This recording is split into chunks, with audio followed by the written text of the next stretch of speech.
Up to this moment, I am yet to see any part of Nigeria where they have a plan for children genuinely, which actually cares for the welfare of children in Nigeria. No part of Nigeria, none. But election is coming. Election is coming. They will be pampering them. They will be there, they will be giving, you'll be getting different photo ops with them. You'll be seeing different rehabilitation going on. You'll be seeing a lot. And just like what happened in 2018, 2019, after the election, the states like Kaduna, Kano, Niger, Bauchi, and all these places, they started deporting children that they arrested on their streets, begging the Almajiri children. So in southern Nigeria, you now have our own children. Well, it's not new. It's just that it is now escalating. What happened? More people have fallen into poverty in the last 7 years than they were prior to that. And the proof is this. You get to see more people now who you will say, well, they are just lazy. Everyone is now begging. Everybody is having a this. We are all trying to survive. Why is everybody begging? It is the poverty. And it is evidential. You can see why. In the last 7 years, many homes have been further destroyed. Children have become breadwinners in their different family homes. Young children. You've seen the escalation of money ritual. They are cutting people's heads.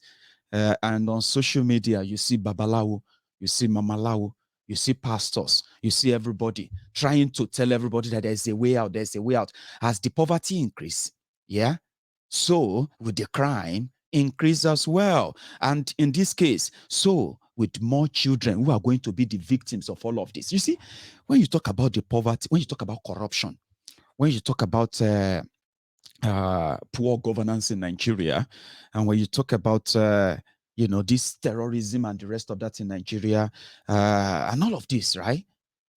The demography that people don't really talk about, who are actually victims, the greatest victims, are the youth and the children. When I say youth, young people, teenagers, have been subjected to the pressure of survivor that they see adults subjected to, because those they would normally have run to shield them, they are also suffering. I'm talking about adults who are supposed to protect children. All right. So it became a mean word. People are now saying that, Baba, it is cold outside. So children are now hustlers. And in this case, when poverty strikes, and then the children in a family, let's say you have a family of 5, 3 children, you've got 3 kids, and then a father and mother, 5 people. And something happens. The father lost his job. He can no longer pay his rent. He can no longer pay for the extra tuition he paid for his children. He can no longer even pay for their tuition, their school fees anymore, right? He could barely feed them. Things are getting out of hand so fast. Yeah? And before you know it, he probably results into gambling, drinking. He became more irresponsible. And these things happen so fast. His family is already in tatters, apart. I've had families, young families who were promising years ago. They will look promising. Today, yeah, the wife is probably just doing her own thing elsewhere. The guy is completely gone from the track he was on 5, 6 years ago. And I'm saying this as the reality of today. So when they talk about the consequences of the actions of your politicians, right? And you probably don't understand it or how it works. I'm giving you the real life picture now. Family is being thrown out. Family being torn apart. So at the end of the day, your wife becomes somebody else's side chick, because that's how she can manage to probably run along economically somehow. Some people, not everyone does that, by the way. But again, when that thing happens, and it just happened like a thunderbolt, and you can no longer do what you do anymore as a man. That is the reality of Nigeria, the poverty eating you. Your children at that moment, they can be somebody else's children. Yes, you can be somebody else's father. Your children may no longer recognize you anymore. Your lovely wife may no longer you may no longer even recognize your wife anymore. So at the end of the day, we are raising children in conflicted homes mostly due to our ignorance and selfishness because of what the adults want to get today. They don't care about the consequences of that. But I said, you see, children in homes, marriages, I mean, how many people have become single parents now? How many women who never really planned this? It was meant to be good. Then suddenly everything just changed. The guy is now irresponsible. He's no longer that's not an excuse, you will say, but it's so easy to say. So children ended up on the streets.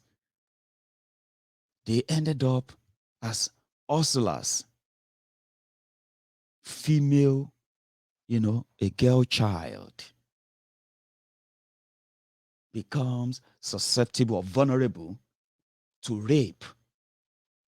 This happened around us, and somehow, people don't know that the consequences of your decisions every now and then to encourage what Nigeria has become by claiming your one Nigeria epistle, there are consequences that you're not paying attention to. Children who end up on that street. And listen to this, those children now grow up to adults.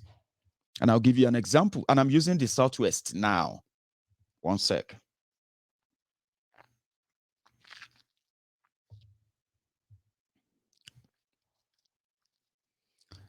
In 7 years, more people falls into poverty than the 16 years prior to the APC, Egbekegbe's emergence. This is facts.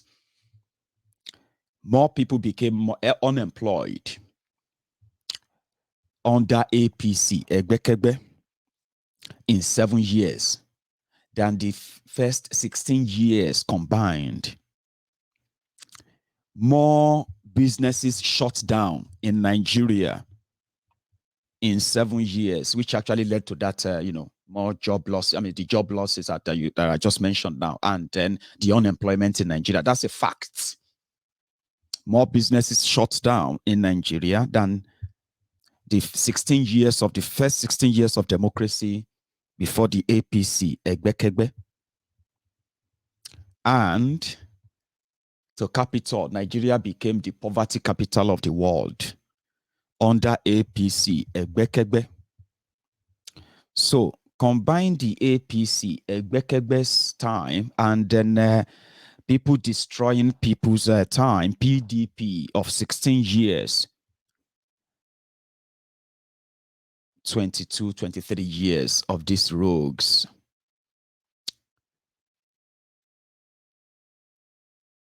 And then you have more than 60 to 70 million young people who are between the ages of 1 and 23 in Nigeria. What does that tell you?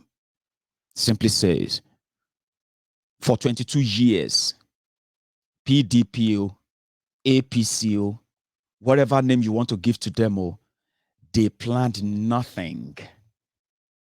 For those that were alive then, and for those that were not then but are now alive, nobody had any plan for you. Whether you are a Yoruba from Yoruba land, whether you are from Hausa land, from Igbo land, from wherever land you come from, there was no plan, but people were giving birth. So if you have a son or a daughter or a grandson or granddaughter whose ages are between 1 and 23 in Nigeria. Tell me what you think was Nigeria planned for them. You as a parent or grandparent or as a guardian from wherever you live, can you tell us what you think Nigeria did to those you know in that age bracket? Absolute nothing. But there is consequence, if not consequences. In northern Nigeria, for 22 years of no planning, of nothing, the young people that were given birth to then, they became the ready-made tool for terrorism in northern Nigeria. Yes, the jihad going on in northern Nigeria became very, very easy to move because the generation of young people that will fight the jihad, they were being trained by religious fanatics who had no plan for them, just like the government. They took them from their parents with the promise of leading them aright to become useful for the society. But no, they became religious fanatic, politically, religiously, name it. Violence is the language, trust me. And they were able to groom millions into Nigeria. And that is why the same children who knew how they grew up, it was hard, it was tough, nobody cared about them, they slept in the cold, they begged to feed, sometimes, many times they went to bed, hungry.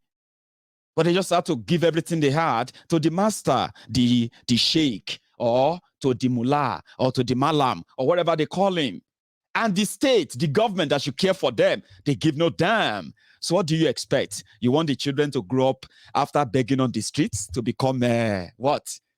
To become astronauts? To become engineers?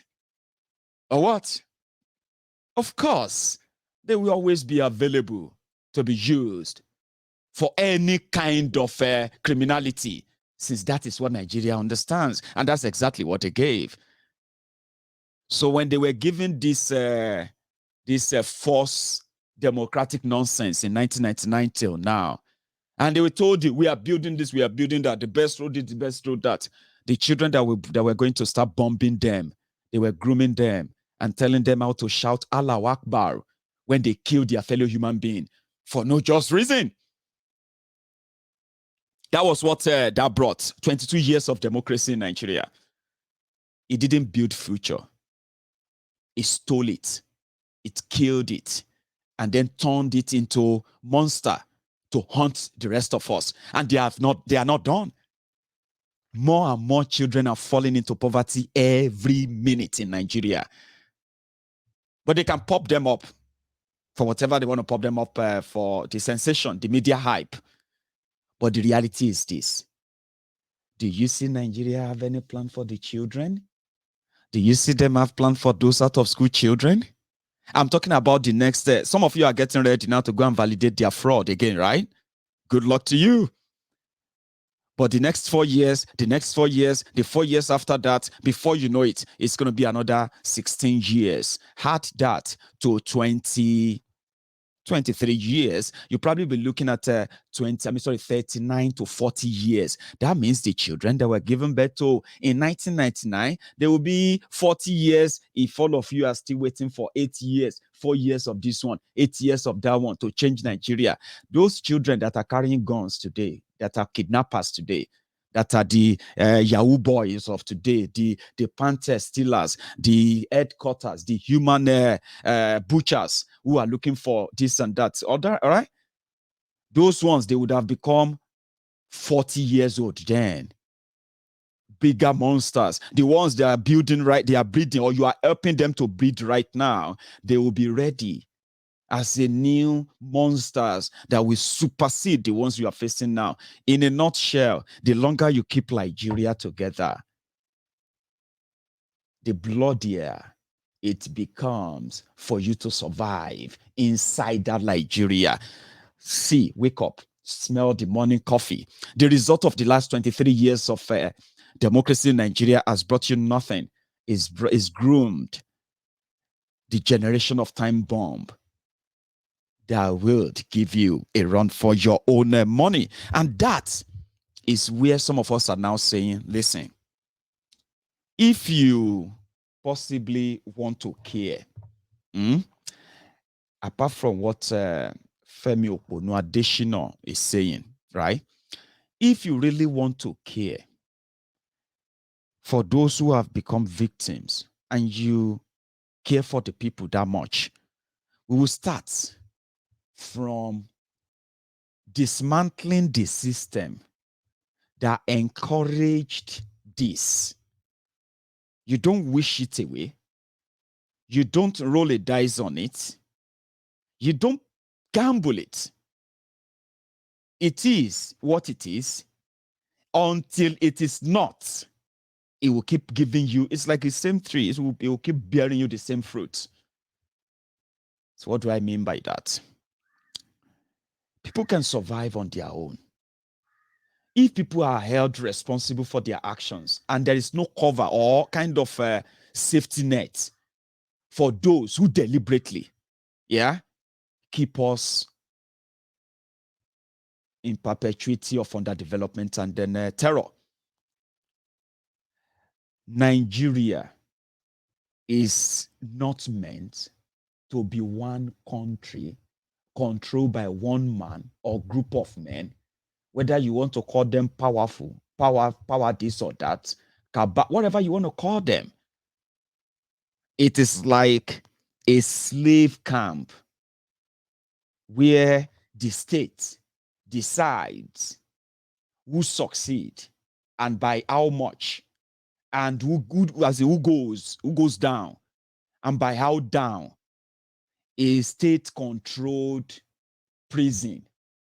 That is what they've made Nigeria, and that is the problem, not who becomes the president and when or where, from where. No, it is not. Femi Adesina will do his job because he get paid for it. His daughter suddenly now studies in America. The moment they came in, she gained admission into an American university and she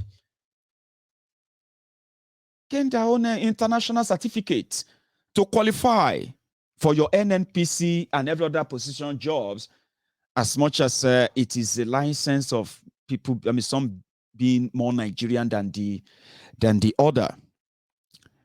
But if you think it very well, this whole thing is so easy. If not for the ignorance and the greed of some of you who probably kind of love your, you love your chains and then differently, so to say. In Nigeria, the only thing that keeps Nigeria one, the reason why the elite continue to fight and slug it out among themselves without any kind of difference or differences like, religion and religion, tribe, and all those stuffs that you find common among Nigerians and what have you, they don't deal with that. The reason why it is so is because the way Nigeria is structured, all you need, if you want to gain power, if you want to gain wealth, I'm talking about uncontrollable, endless pool of wealth that nobody can touch, and you yourself probably no one can touch. If you desire that, then go for the presidency of Nigeria and do anything and everything you can to get that, right? Just like Buhari. It is not meant to solve Nigeria problem. They all know the only way to solve Nigeria problem is to start talking about it. And I mean, the people who could make a difference to start talking about it. That's how to solve a problem. But when you kind of patch it and say, well, we know the problem, but you know what? Let's do this. We will deal with it later. It doesn't go away. And that's why presidency won't solve it. Let everybody share their own Gary. The advantage is endless. It makes people become responsible. When I say share our Gary, it simply means for the first time, the people can get involved in how they want to be governed. Okay? Getting involved, referendum, new constitution, stuff like that. It's involvement of saying, yeah, we agree to that. And if there's anything that violates that, then we're no longer, going to be with that. Easy thing, easy out, a clause that gives you a leverage, something Nigerians have never experienced ever, unfortunately. That's why it's so difficult when you say referendum, they're like, no, go and contest the election to come and solve our problems. No, the advantage is this. In northern Nigeria, yeah, they can, for the first time, the supposed learned people from northern Nigeria, they can, for the first time, design a template of how, or kind of politics, or kind of government, or kind of whatever they want to run, the laws and all of that, right? Without anybody raising an eyebrow like, no. You know what I mean? Currently in Nigeria, right? Northern Nigeria, 13 states in northern Nigeria, they have Sharia, and they have this Sharia law. Alcohol is not allowed except for the elite who drink alcohol, who do the drug, do all of those things they ban. But by Sharia, it's forbidden. Women cannot wear trousers, like men.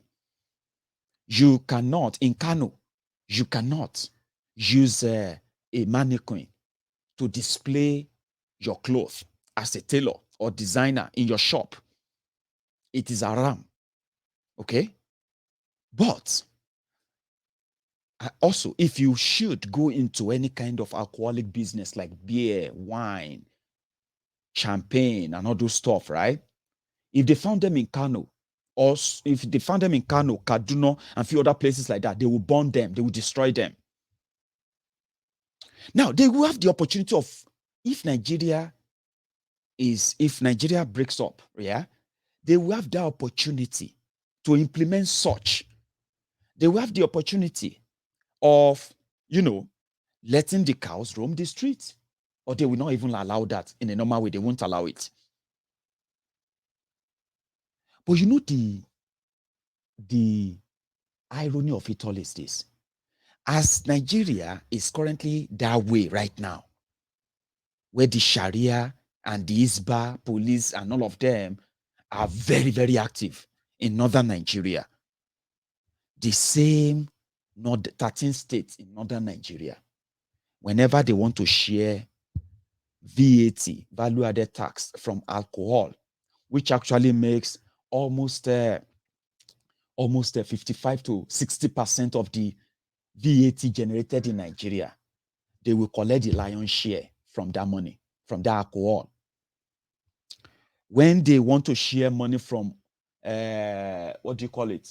What do you call this business? Hotel business. They actually have a sector for them, not tourism. You actually, anyway, hotels and all those things that comes with it, clubs and all of them, that actually pay VAT. Yeah. When they share that money, these 13 states in northern Nigeria, they frown at all those things. It's Sharia, it's nonsense, it's haram, it's against our religion. Don't bring it to our state. Don't come and corrupt our children. Don't blah, blah, blah, blah, blah. Every month, they collect billions and billions and billions of money from the VAT paid from that. That is unfair. You can't run a country and call it one country, one Nigeria. Logically, it doesn't make any sense. So if you want to have such control because of your religion, because of your tribe. Now, here is another one. Oh. The same northern elite who believe that, thank you very much, it's called hospitality business, hotel business. They have a very lovely name for it, hospitality. But it's haram. It is haram. If you see hotel in northern Nigeria, they don't expect you to sell alcohol. And they don't expect you to bring anybody in for a short time. Meanwhile, hotels in southern Nigeria, they were able to generate more money and they were able to pay more tax Because you can do short time, they don't care. Now, neighbor, come, can't do short time. They don't care. Pay your money and go away. You are adults. You are old enough to make your own decision. And it is between you and your God. So religiously, they lied to their people that they were banning those. But on the other hand, for one Nigeria, they are sharing money from the same. And guess what? When they now get paid, they take the money back to that same 13 states in northern Nigeria where Sharia is. The people that are doing the haram and Nigeria is collecting money from them, they are not even enjoying the tax that they are going to hellfire for. They are not enjoying it. The tax is going back to the north, where politicians now use that money to fund their own political base, give money to thugs, give money to terrorists, who also use the same money to buy drugs. When they get high, they buy guns. When they get high, they carry the gun. I mean, they take their guns and they go on the street and start killing. Or they kidnap more people so that they can buy more drugs. Do you see the irony of it? That is the unfairness of Nigeria. Not just that. It's not just that.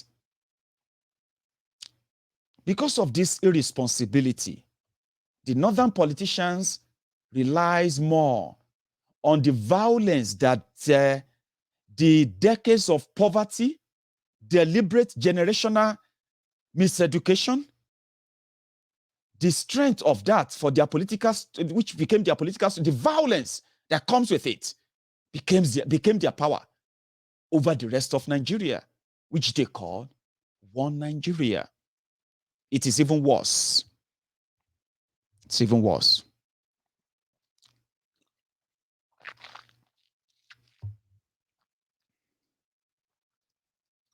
In Zamfara, simply because of the violence in northern Nigeria, Nigeria has not invested in education, healthcare, infrastructure in the last 13 years. And I'll tell you how that affected our people in Yoruba land. Bambi Allah system is a system that everybody pretends that they have political power or they have political positions, but they don't have any power. You have governors, you have senators, you have everybody braggadosh, doing everything everywhere, doing like they have something, but they don't have anything. At the end of the month, all of them, they have to queue for the crumbs or whatever they have to give to them by the center, after the center has raided everywhere for whatever they can get or sell, whatever it is, and they'll give them the peanuts. At the end of the day, they do go back to also tax their people to gain more, but it's never enough because the greed at the center has spread to every part of the component of every part of the body, right? In Nigeria. So, Bambi Allah system was birthed. However, in Zamfara became the hotbed of terrorism under the APC, Egbekegbe, as well as so many other states in northern Nigeria, including Sokoto, Kaduna, southern Kaduna, Bauchi, Adamawa, Yobe, Kebbi, and some of these places, the insecurity escalated, and that cost Nigeria more. So when Nigeria has no money to invest in education, our children didn't get better education. Our children didn't get a good, conducive environment to study. Those who actually managed to study or to get that education, no matter how adulterated it's become, they are unemployable. They've got no jobs. Because Nigeria is investing over 4 trillion naira every year fighting insecurity. And Nigeria is spending 40 billion every year on education for 200 million human beings. How does that work? Poverty. And how do they get the money? Nigeria has become indebted. I mean, terribly indebted. That according to Amechi, China is no longer picking their calls. They've borrowed too much, and everybody's like, these guys are mad, man. Nigeria is in debt, a serious one. That if Nigeria makes 1,000 naira from tax or